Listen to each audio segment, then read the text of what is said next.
What is the main problem addressed by the proposed PIT method in the paper? The main problem addressed by the proposed PIT method in the paper is the elimination of the inductive bias of locality in the vision transformer VIT architecture. PIT aims to completely remove the remaining inductive biases related to locality in VIT by treating each individual pixel as a token for the transformer and using position embeddings learned from scratch. This approach challenges the conventional belief that locality is a fundamental inductive bias for vision tasks. The goal of PIT is to show that by viewing images as sets of individual pixels rather than patches, the transformer can capture more signals and create more versatile and capable systems for various vision tasks. The paper demonstrates that PIT not only successfully removes the locality bias, but also achieves better results in quality compared to baselines equipped with the locality inductive bias. How does the proposed PIT method work, and can you illustrate its operation step by step? The proposed PIT method works by treating individual pixels in an image as tokens and removing the inductive bias of locality present in traditional architectures like VIT.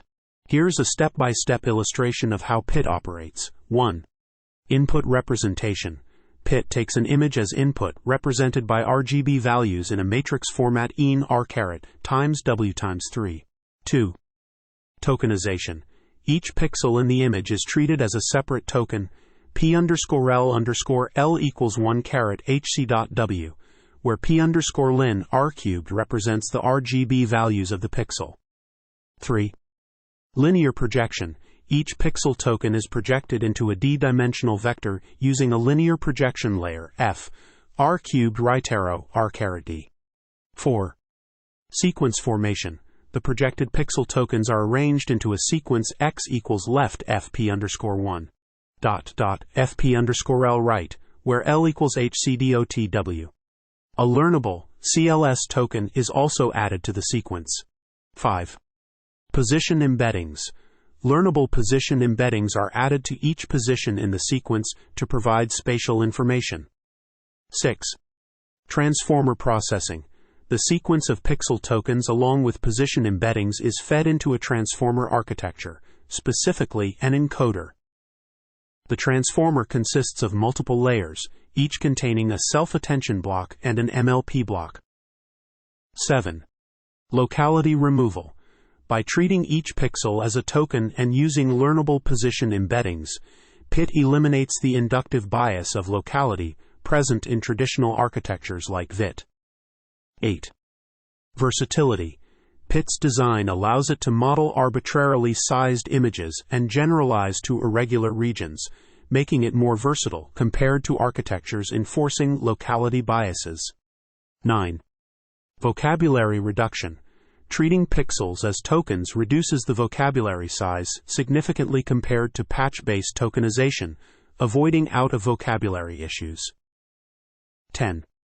Computational considerations.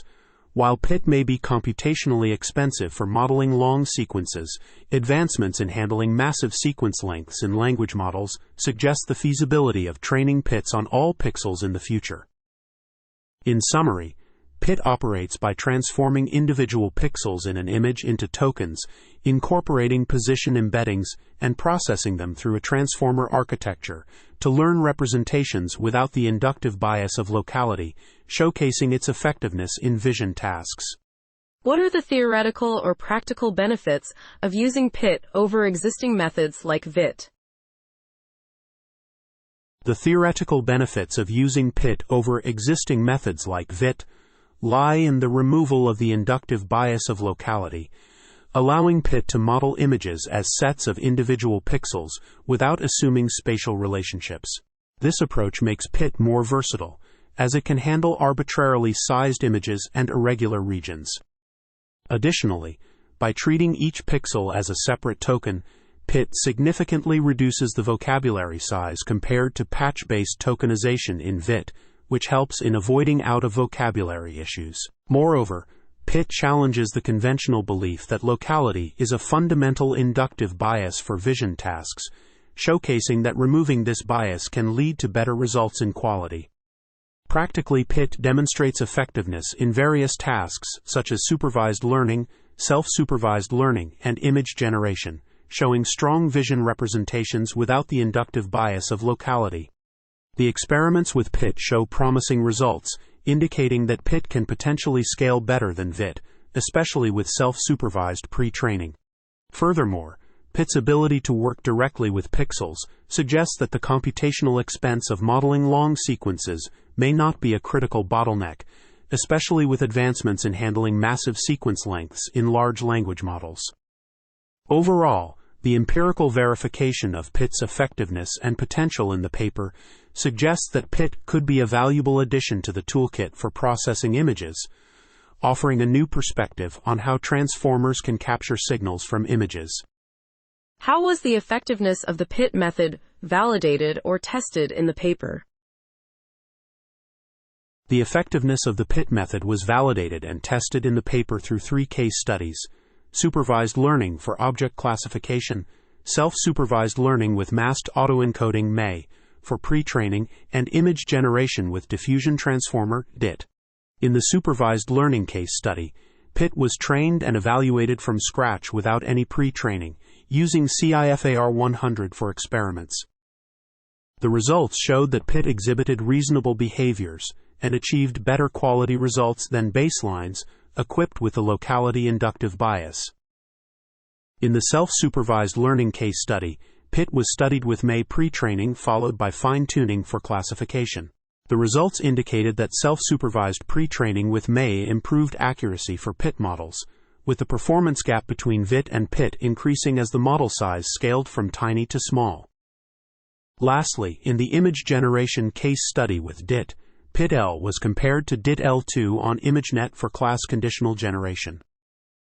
The quantitative comparisons showed that PIT outperformed the baseline on various metrics, demonstrating the effectiveness and potential of PIT in different tasks and architectures. What specific results were achieved with the PIT method in the 3 case studies mentioned in the paper? In the 3 case studies conducted with the PIT method, the following specific results were achieved. 1. Case study number 1, supervised learning. PIT was trained from scratch without pre-training and compared to VITs with 2x2 patch sizes. The study showed that PIT outperformed VITs in accuracy when varying patch sizes, indicating that PIT can learn strong vision representations without the inductive bias of locality. 2. Case study number 2, self-supervised learning. PIT was evaluated with self-supervised pre-training using masked autoencoding (MAE). Results demonstrated that pre-training with MAE improved accuracy for PIT models, with a larger performance gap observed between PIT and VIT models as the model size increased from tiny to small, suggesting that PIT has the potential to scale better than VIT. 3. Case study number 3, image generation. PIT was utilized for image generation tasks with diffusion transformer (DIT).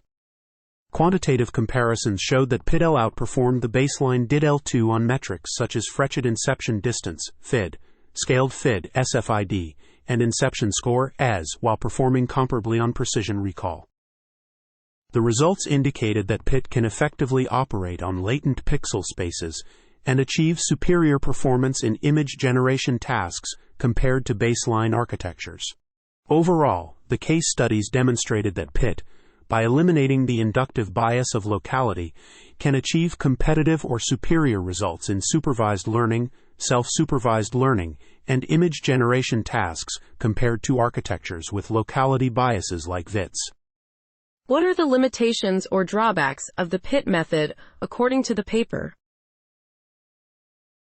The limitations or drawbacks of the PIT method, as outlined in the paper, include the computational expense associated with modeling long sequences of individual pixels.